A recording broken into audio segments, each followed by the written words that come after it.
Primera de Corintios, capítulo 14, versículo 6. Vamos a ir por partes a la hora de exponer este asunto o este tema acerca del don de lenguas. Y en esta primera parte yo quiero comenzar haciendo una pregunta. ¿Qué definirías o cómo lo harías si alguien después en casa o en el trabajo te preguntara qué clase de reunión es la que tú tienes o cómo fue la reunión del domingo por la mañana? ¿Cómo definirías esta reunión que tenemos cada domingo en la mañana o igual también en la tarde? ¿O qué destacarías si tuvieras que destacar algo de esta reunión para aquellos que te preguntan? Claro, esta pregunta no va para los que escuchan en Internet, porque seguramente por imposición de enfermedad, otras circunstancias o simplemente por voluntad, pues están en su casa aislados y escuchan y se podrán beneficiar de un mensaje o no. Pero y vosotros que estáis aquí ahora en esta mañana y que compartís todo este tiempo o esta hora y pico que podamos estar juntos. Posiblemente alguno de vosotros, si tuviera que destacar o definir algo, pudierais decir, bueno, pues el sermón, se nos dio un sermón y el sermón, el mensaje fue bueno o malo. Otros podrán hablar quizá de la música. No me ha gustado, tenemos que cantar, pero no me ha gustado la música que se ha cantado, o sí me ha encantado y he gozado de la música. Algunos quizá no le preguntaríamos a los más jóvenes, pero quizá uno podría decir, bueno, pues la reunión en general los domingos me fue aburrida, sentado allí una hora y pico, o no sentí ningún tipo de bendición especial, o sí, me sentí lleno de placer y de gozo y volví a casa con alguna bendición, o sentí la presencia de Dios. Quizá podríais señalar, había mucha gente o había poca gente, depende de la percepción que cada uno pueda tener de la reunión. Hubo gente conocida y hubo gente desconocida a la que nos juntamos cada domingo. Así que ciertamente estos y otros detalles vosotros podríais señalar como una distinción, como una característica de nuestras reuniones. En general uno esperaría, o yo esperaría, que pudierais decir una declaración más bíblica, más contundente o extensa con respecto a lo que hacemos aquí un domingo por la mañana o un domingo por la tarde. Es en el lugar donde nos rendimos para dar adoración a nuestro Dios por todo lo que es y por todo lo que ha hecho y sigue haciendo en nuestras vidas, de manera corporativa o de manera colectiva, con todo el pueblo. Y para ello incluimos adoración, alabanza, exposición de la palabra, etc. Y que esa declaración que pudierais hacer a algún amigo que no sabe lo que es un culto evangélico o un familiar que está esperando que le comentes un poco cómo han sido las novedades, pudiera tener claridad en nuestra mente y en nuestro corazón. Es la rendición de la persona ante un Dios como el nuestro, en donde queremos expresar todo lo que hemos sentido, todo lo que experimentamos por su amor hacia nosotros y cómo el Señor Jesucristo, que es el vínculo entre el cielo y la tierra, entre Dios y los hombres, estaba presente de una forma u otra cuando cantábamos y alabábamos o escuchábamos la palabra o expresábamos nuestro amor fraternal los unos para con los otros.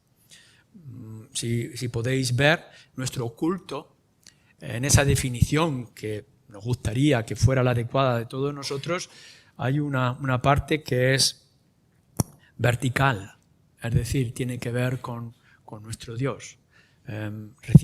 Recibir la palabra por una parte y expresar nosotros alabanzas hacia Él.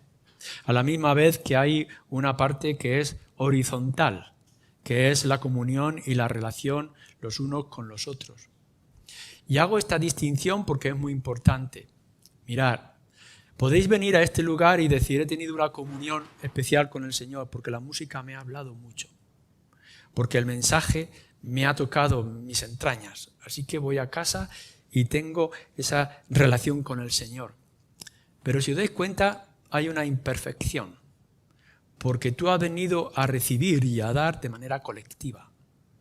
Y por tanto, si vas diciendo simplemente que has tenido una bendición con el Señor, pero en realidad no has tenido comunión con todos y cada uno de los creyentes, en cierta medida o de cierta forma, algo ha desencajado en tu adoración o tu rendición al Señor. Por otra parte, puedes llegar y decir, hombre, pues me he sentido bien, he visto a fulano, a mengano, nos hemos abrazado después de un tiempo, hemos perdonado quizá nuestras rencillas, hemos sentido la comunión los unos con los otros, me goza de ver al enfermo que viene, me goza aquel... En fin, todo lo que es nuestra comunión horizontal.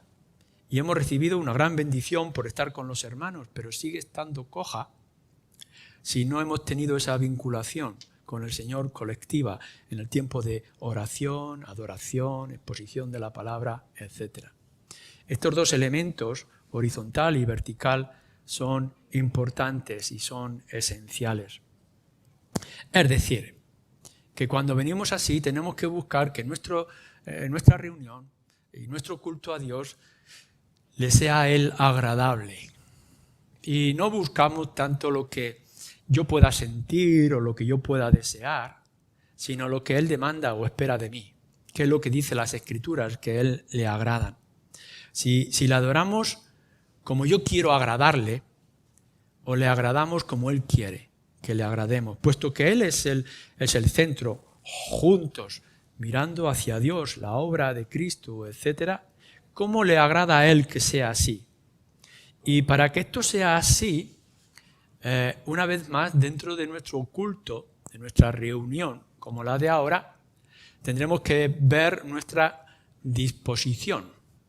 Así que cuando te preguntan cómo ha sido o de qué clase es la reunión que disfrutas cada domingo por la mañana cuando vienes a la calle Santa Teresa, podrás decir, bueno, estos son los elementos teológicos, bíblicos, es decir, vertical, horizontal, y te acuerdas de todo lo que yo te he estado explicando y se lo explicas y la persona que se lo está diciendo no se entera porque es un lenguaje evangélico.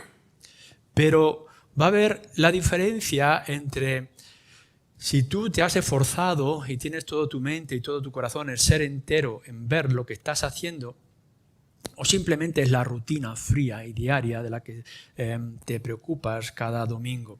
Es decir, ¿cuál ha sido tu disposición o predisposición antes de venir, durante la reunión y después? ¿Cómo estabas? Porque, claro, si vienes con una desgana y vienes con una falta de preparación al culto, pues entonces eso lo vas a transmitir. Entendemos que aquel que ahora le esté doliendo la espalda o los riñones o no sé qué otra cosa, pues estará preocupado por su dolor y no mucho por lo que yo pueda estar explicando. Pero de una manera normal, cuando tú vienes a hacer lo que hemos dicho que es esa rendición delante de Dios con todo el pueblo de Dios, hay una disposición y una preparación. Es decir, has venido con esa intención y te vas a esforzar para que sea de la mejor forma y de la mejor manera, porque aun cuando sea pobre la música o cuando sea pobre el mensaje o cuando sea escasa la comunión, si tú has puesto tu parte, entonces todo lo demás será mucho más fácil o de más bendición. Pablo lo que nos está mostrando en estas líneas, las que van a venir después y en todo a lo largo de su carta, como en otras cartas, está manifestando una preocupación por lo que son los cultos y por lo que son los encuentros con la Iglesia. Y aun cuando está tratando algunos detalles, y no podemos ver todos los detalles para verlo todos, todo ese consejo de Dios con respecto a la adoración y los cultos, tendríamos que ir a muchísimas partes de la Escritura, pero solamente lo que es en esta carta a los Corintios podemos ver la preocupación que Pablo tiene para un culto como el nuestro en este siglo XXI en el que estamos. ya en un principio. No vamos a ir los primeros capítulos, pero si miráis, por ejemplo, Pablo estaba preocupado del lugar de la mujer en los cultos, cuando en el capítulo 11 nos dice si la mujer puede o no puede, según algunos, predicar, profetizar, orar con el cabello cubierto o no. Lo que está manifestando es la preocupación por ese culto y el lugar de la mujer como le correspondería. Fijaros otra vez, incluso cuando está tratando en el versículo 34, si alguno tuviere hambre, coma en su casa, pero para que no os reunáis para juicio. Las demás cosas las pondré en orden cuando fuere, pero está hablando del resultado de la cena, no solamente de la mujer en la primera parte, sino después de la cena. Y cuando os reunís, a ver cómo os reunís y cuál es la actitud que os reunís y de qué manera estáis tomando el pan y el vino en esa reunión. En el capítulo 11, el siguiente, cuando está hablando de divisiones o de tensiones en la iglesia, cuando nos reunimos para que no haya ningún tipo de división o de, como hemos dicho, la participación del pan.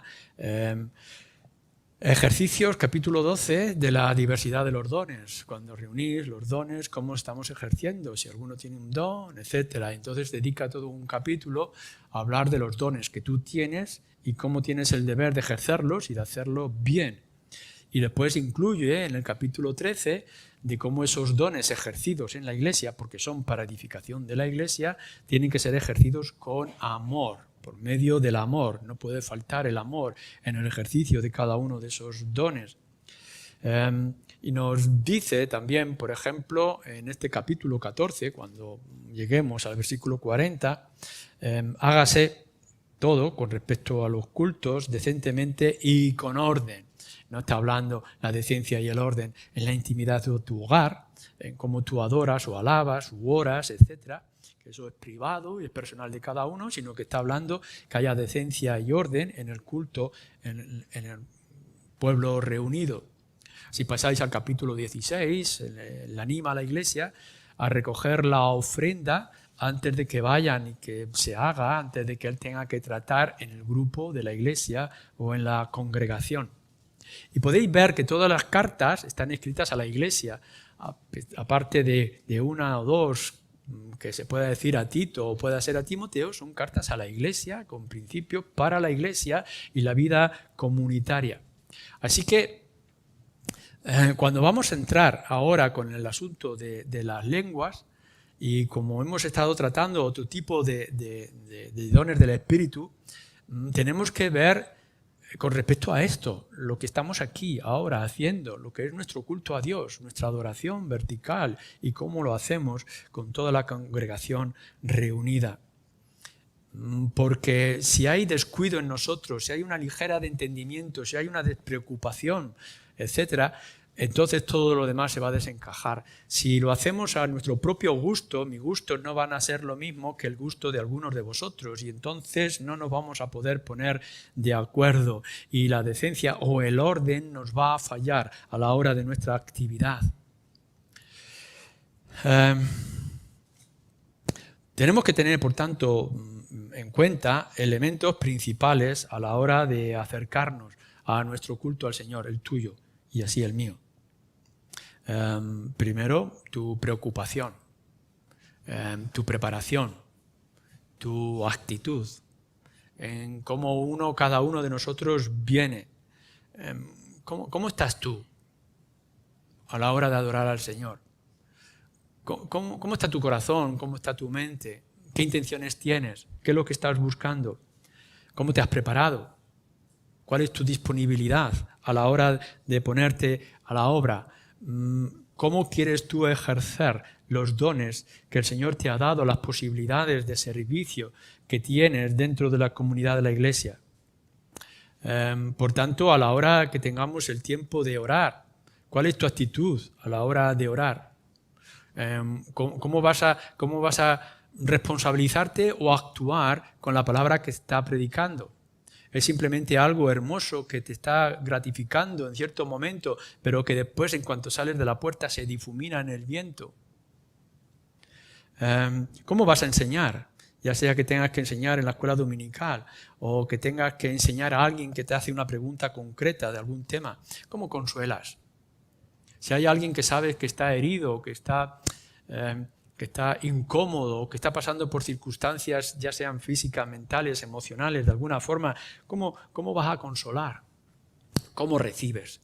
Aquellos que te tengan que exhortar o que te tengan que animar o que te tengan que abrazar. ¿Cuáles son tus reacciones? ¿Qué actitud vas a tener? Porque todo esto tiene que ser parte de nuestro culto, el ejercicio de nuestros dones de la manera adecuada que nos vincula los unos a los otros. O lo que hemos dicho con respecto al amor. Lo hemos dicho ya en varias ocasiones y lo tendremos que decir luego también más adelante en otros lugares, pero el amor siempre tiene que estar. Y sabemos lo que es el amor, sufrido, benigno, etcétera, etcétera, que hemos estado diciendo. ¿Está el amor siempre contigo? ¿Has venido con él en tu bolsa, acompañando a tu Biblia? ¿O has dejado el amor descansando en la mesita de noche?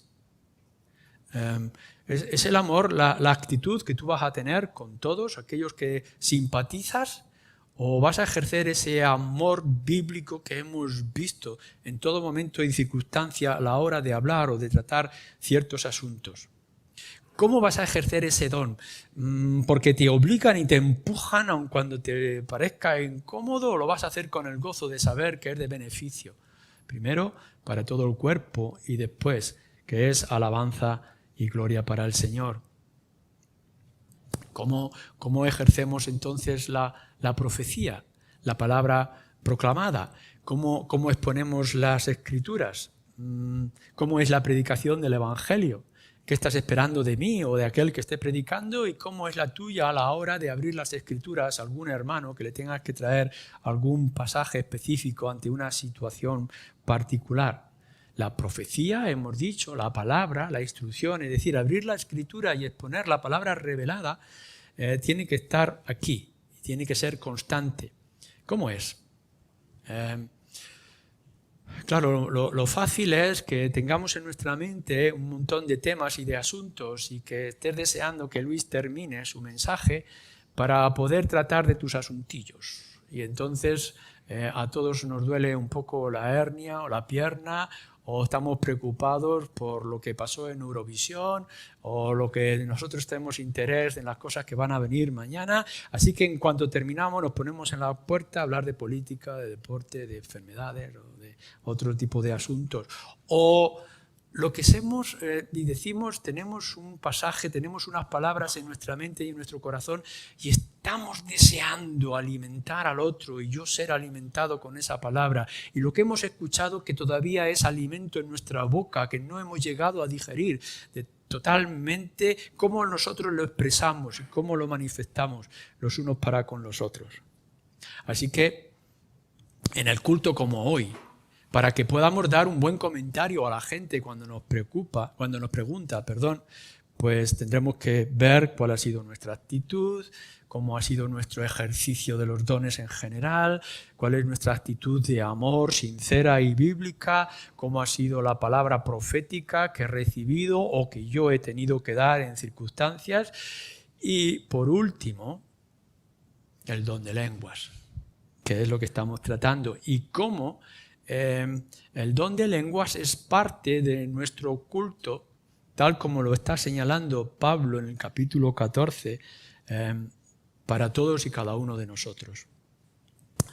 Y claro, soy consciente de que no todos tienen la misma interpretación que yo ante lo que es el don de lenguas.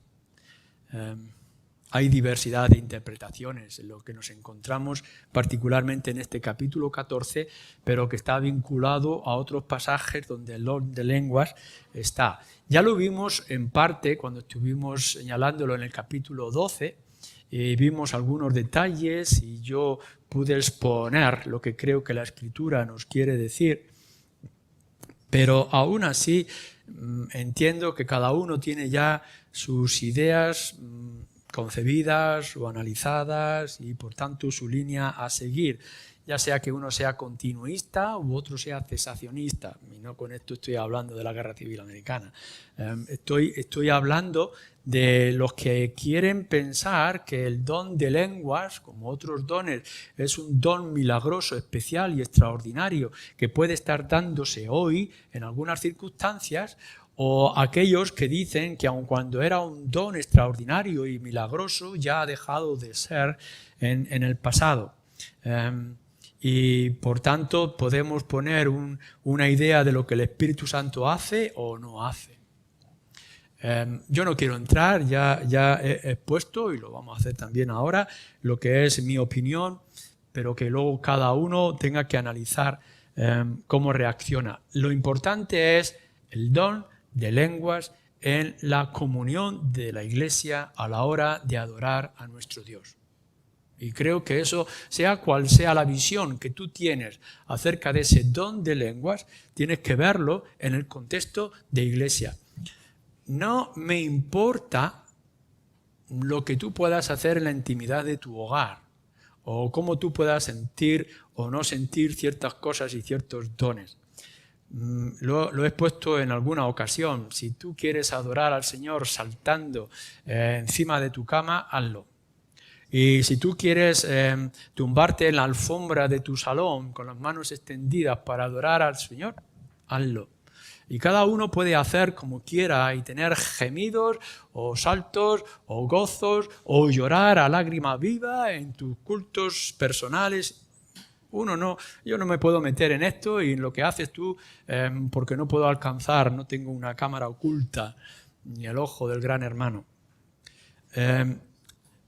Pero es muy importante que nosotros lo analicemos en nuestra iglesia y en nuestros cultos. Y por tanto, mi visión es que tengamos que normalizar y naturalizar el don de lenguas. Si el Espíritu quiere hacer cosas extraordinarias, que las haga. ¿Quién soy yo para decir que el Espíritu no puede hacer hablar a un burro o que un pez te trague? El Espíritu, Dios, puede hacer lo que quiera, cuando quiera, con quien quiera. Pero ¿qué es lo que nos está diciendo las Escrituras y nos está diciendo este pasaje con respecto a este don en particular de lenguas? ¿De qué estamos hablando? ¿Y qué es lo que Pablo nos quiere transmitir? Bueno, fijaros lo que ya veíamos en el versículo 2. Dice, porque el que habla en lenguas no habla a los hombres, sino a Dios. Pues nadie le entiende, aunque por el Espíritu hable misterios. Así que una de las características de hablar en lenguas es la posibilidad de hablar con Dios, en lo que nosotros podamos entender y comprender. Pero he aquí, nos está diciendo, el hablar en lenguas, este don, que puede ser muy extraordinario y milagroso, o puede ser muy sencillo y natural en nuestras vidas, por una parte es hablar con Dios. Y cuando nosotros hablamos con Dios, no estamos hablando de oración. Y más adelante nos lo va a decir la importancia también de la oración en nuestros cultos. Así que, ¿cómo hablas tú con Dios? Pero ¿cómo hablas tú con Dios en la iglesia? No es lo mismo cómo tú transmites tus gozos y tus temores al Señor a nivel personal y privado. Tienes cosas que decirle al Señor que a los demás no nos interesa. Pero ¿cómo es tu oración, tu comunicación con el Señor en un culto, en un lugar como este? Fijaros el versículo 4. El que habla en lengua extraña a sí mismo se edifica, pero el que profetiza edifica a la iglesia. Así que una segunda característica que nos dice Pablo con respecto al don de lenguas es que te edifica a ti. Es decir, es algo que tú puedas sentir, puedas experimentar, una manera de expresarte que a ti te beneficia. Quizá al otro no. Aquí tenemos en nuestras reuniones personas que adoran como si fueran estatuas, cantando y alabando sin mover ni gesticular apenas. En cambio tenemos otros que pueden levantar las manos y pueden llenarse de gozo, de alegría en las expresiones externas. Y cada uno puede estar buscando cómo vincula esa edificación personal que tiene para con Dios. Decencia y orden, nos va a decir más adelante. Pero aquí nos está hablando de que nuestra personalidad, nuestras características, nos pueden empujar a adorar al Señor, a sentir nosotros en la manera personal, individual, edificarnos